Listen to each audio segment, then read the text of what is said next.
Welcome back after the break. ناظرین, اس مختصر سے وقفے کے بعد میں آپ کا میزبان پھر سے حاضر ہوں آپ کی خدمت میں. آئیے چلتے ہیں سب سے پہلے اس کال کی طرف جو وقفے سے پہلے بھائی نے کیا تھا اور جانتے ہیں شیئرز اینڈ ڈیبنچرز کے متعلق کیا ہدایات ملتی ہے قرآن اور احادیث کی روشنی میں. مدنی صاحب بتائیں. وعلیکم السلام ورحمۃ اللہ وبرکاتہ. بھائی نے ابھی یہ سوال کیا ہے کہ شیئرز کے بارے میں کہاں تک حصہ لینا جائز ہے یا ناجائز ہے, جو کر رہے ہیں وہ کہاں تک صحیح ہے.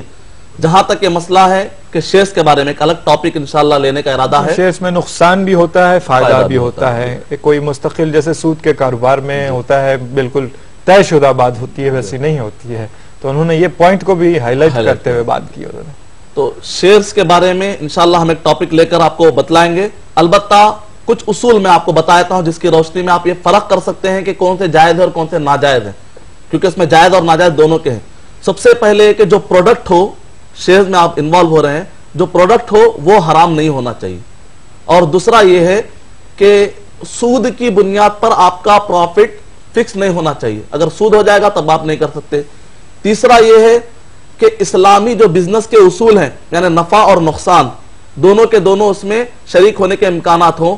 تو اس کا مطلب نکلا کہ آدمی کیپٹل پر پرسنٹیج مقرر نہ کرے بلکہ پروفٹ کا پرسنٹیج مقرر کرے, تو یہ جائز ہے. اور چوتھا اصول یہ ہے کہ اسٹیبلش شیئر ہوتے ہیں اور ایک لیکوڈ شیئر ہوتے ہیں. جو لیکوڈ شیئر ہوتے ہیں اس میں اگر کچھ پیسہ زیادہ ملتا ہے تو آپ کا لینا جائز نہیں, وہ سود میں آتا ہے. البتہ اسٹیبلش ہونے کے بعد اگر آپ کو جو پیسہ بڑھ کے ملتا ہے وہ آپ لے سکتے ہیں.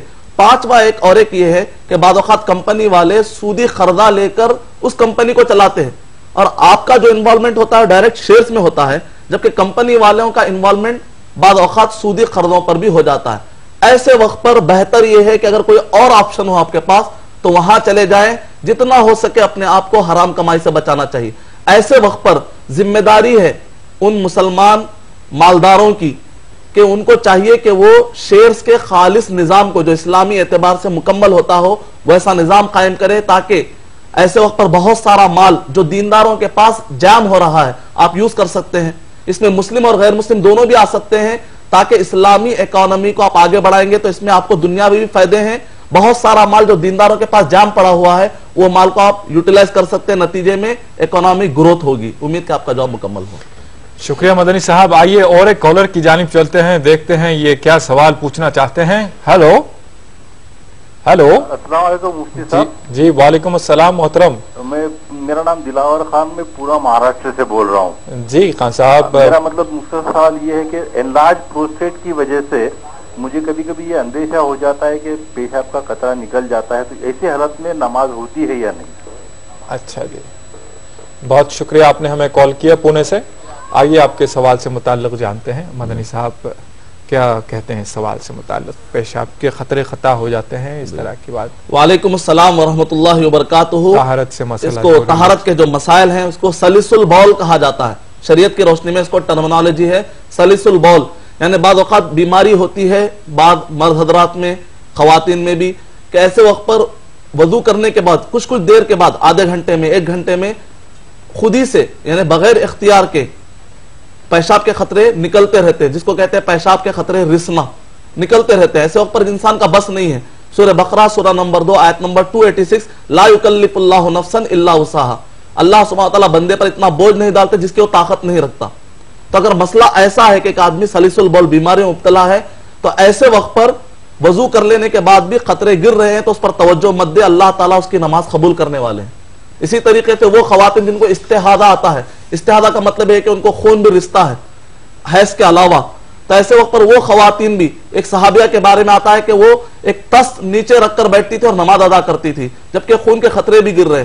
تو ایسے وقت پر نماز نہیں چھوڑنی چاہیے, باقی کے جو خطرے گرتے اللہ تعالیٰ اس کو معاف کرنے والا ہے. اب رہا یہ کہ ایک آدمی کو بیماری نہیں ہے, اب اس کو خطرے اگر نکلتے ہیں پیشاب کے کبھی کبھی, تو ایسے وقت اس کو چاہیے کہ وہ سلام پھیر کر نماز سے باہر نکلے اور جا کر صفائی کرے, پھر اس کے بعد وضو بنائے اور اس کے بعد نماز پڑھے. امید کہ آپ کا جواب مکمل ہوا.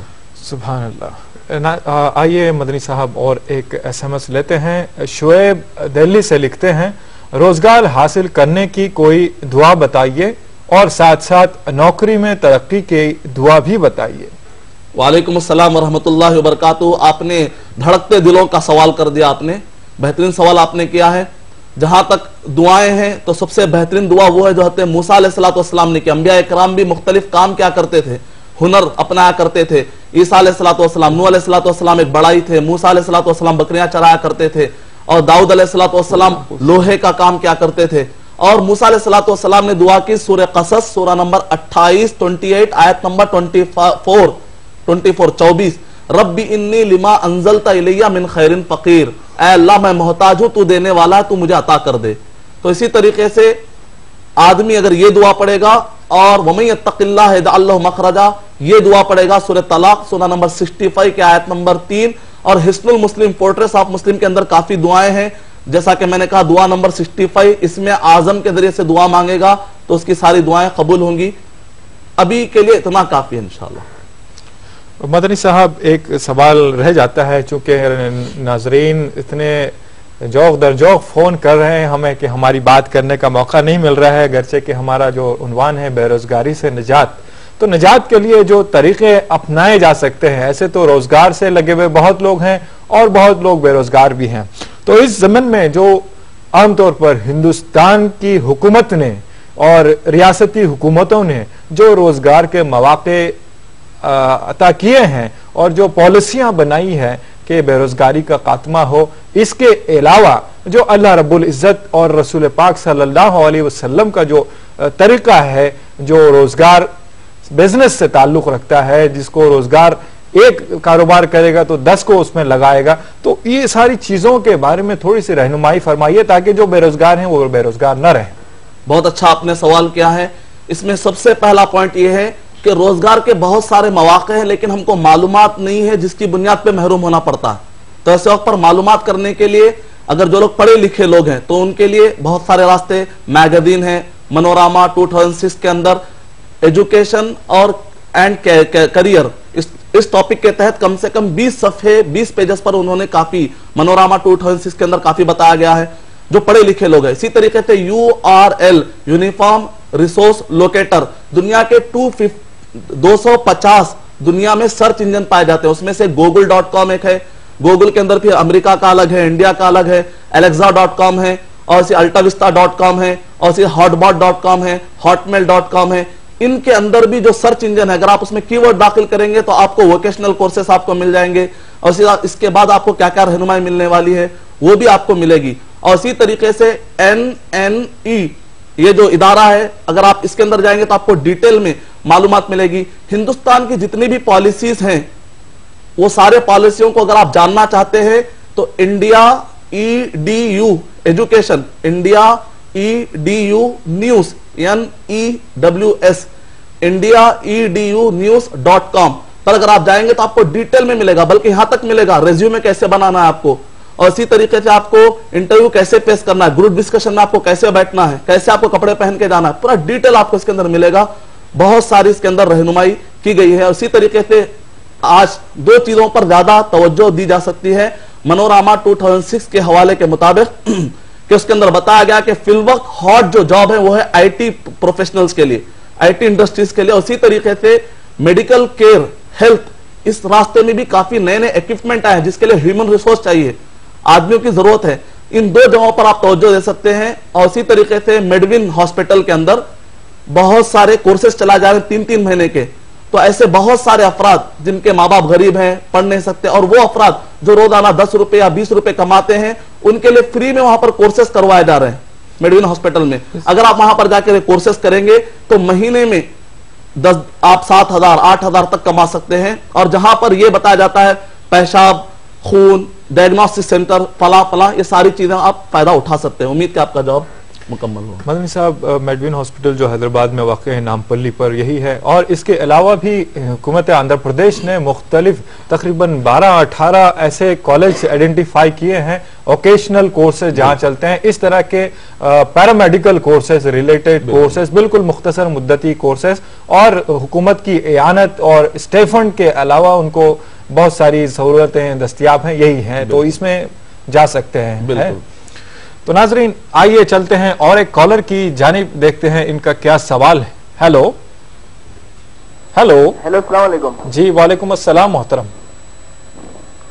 ہیلو سر, میرا سوال اس سے متعلق ہے جی اپنا نام اور مقام بتا دیجیے گا, میں آ جاتا ہوں. جی اور میں پورا سے بول رہا ہوں. ہاں جی بتائیے کیا سوال ہے آپ کا. میرا یہ سوال ہے کہ اکثر جیسے لوگ اپنی دکانوں میں اور مکانوں کے اندر جی وہ چھپی ہوئی پرچیاں لکھ کے لگاتے ہیں, اس پہ لوہے قرآن اور ایسے کچھ نمبر کے نقشے لکھے ہوئے ہوتے ہیں, ہاں ہاں اور لوگوں کا یہ دعویٰ ہوتا ہے کہ اس سے رزق میں برکت ہوتی ہے اور کاروبار اچھا ہوتا ہے. جی جی, تو اس متعلق شریعت کا کیا نقطہ نظر ہے؟ آپ نے کیا محسوس کیا, آپ نے لگایا ہے کبھی یہ؟ نہیں, مجھے پرسنلی لگتا ہے کہ یہ سب غلط ہے, اس سے شریعت کا کوئی تعلق نہیں ہے, مگر پھر بھی میں چاہتا ہوں کہ مفتی صاحب ذرا اس پہ کچھ اور روشنی ڈالیں. اچھا جی, بہت شکریہ آپ نے ہمیں کال کیا. مدنی صاحب, لوح قرآن جو لگائے جاتے ہیں اس نیت سے کہ کاروبار میں یا اور دیگر چیزوں میں ترقی ہوگی, کامیابی ملے گی, یقیناً اس بات کو بہت سارا ایک طبقہ مانتا ہے, اور اللہ نے کوئی چیزیں ان حروف میں, حروف مقطعات میں پوشیدہ رکھی ہیں, تو اس کا کیا احکام ہے کہ لگانے کے تعلق سے ہو, یا حقیقت کیا ہے اس کے پیچھے؟ وعلیکم السلام ورحمۃ اللہ وبرکاتہ. ڈاکٹر اگر دوائی دے تو دوائی کو کھانے سے فائدہ ہوتا ہے, نہ کہ لٹکا لینے سے. تو اسی طریقے سے قرآن اور احادیث طیبہ میں جو طریقہ بتلایا, ڈاکٹر جو طریقہ بتلاتا ہے اس طریقے سے ہٹ کر اگر دوائوں کا استعمال کریں گے تو آپ کو فائدہ نہیں دے گا. قرآن اور حدیث اور صحابہ اکرام کے زمانے میں جو طریقہ نہیں تھا وہ طریقہ کبھی فائدہ مند نہیں ہو سکتا. عبادتوں کے مسئلے میں, خالص عبادتوں کے مسئلے میں, دعا کے مسئلے ہیں, برکت کے مسئلے ہیں, یہ عقیدے کے مسئلے ہیں, خالص عبادتوں کے مسئلے ہیں. تو ان مسئلوں میں یہ کوئی طریقہ ثابت نہیں, بلکہ قرآن مجید اس زمانے میں لکھنے کا رواج اتنا نہیں تھا. لکھا کرتے صحابہ اکرام قرآن مجید کی حفاظت ہو سکے, لیکن ایسا گھر گھر لٹکایا جائے, آپ خود لاجیکلی سمجھ سکتے ہیں کہ اس زمانے میں اتنا پیپر انوینٹ ہوا ہی نہیں تھا کہ جس کی بنیاد پر لٹکانے کا اتنے بڑے پیمانے پر تصور ہو. تو اس زمانے میں اس کی کوئی شکل نہیں ملتی. اس کے بجائے گھر کے اندر آپ جو نفل نمازیں پڑھتے ہیں, فرض نماز مسجد میں, نفل نمازیں گھر میں, اور اسی طریقے سے گھر میں قرآن مجید کا پڑھنا, گھر میں السلام علیکم ورحمۃ اللہ کہہ کر داخل ہونا, اور گھر کے اندر ایک اچھا ماحول قائم کرنے سے برکت آتی ہے. برکت حاصل کرنے کا وہ طریقہ اختیار کیا جائے نبی اور صحابہ کے زمانے سے ثابت ہے. اس کے علاوہ کوئی اور راستہ افضل نہیں ہو سکتا. امید کہ آپ کا جواب مکمل ہو. شکریہ مدنی صاحب. ناظرین, سوالات کا سلسلہ یقیناً جاری رہے گا, اور آپ کے سوال ہمیں راست طور پر آ رہے ہیں, اور آپ کے ایس ایم ایس بھی ہمیں موصول ہو رہے ہیں. لیکن ہم بتا دیں آپ کو بریک پر جانے سے پہلے کہ آپ دوران وقفہ بھی ہمیں ایس ایم ایس کر سکتے ہیں.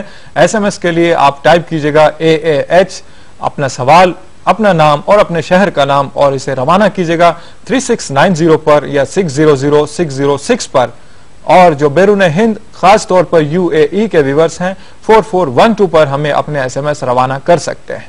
تو ناظرین, آئیے چلتے ہیں ایک مختصر سے وقفے کی طرف, اس امید کے ساتھ کہ آپ کہیں نہیں جائیں گے, ہم لوٹ رہے ہیں.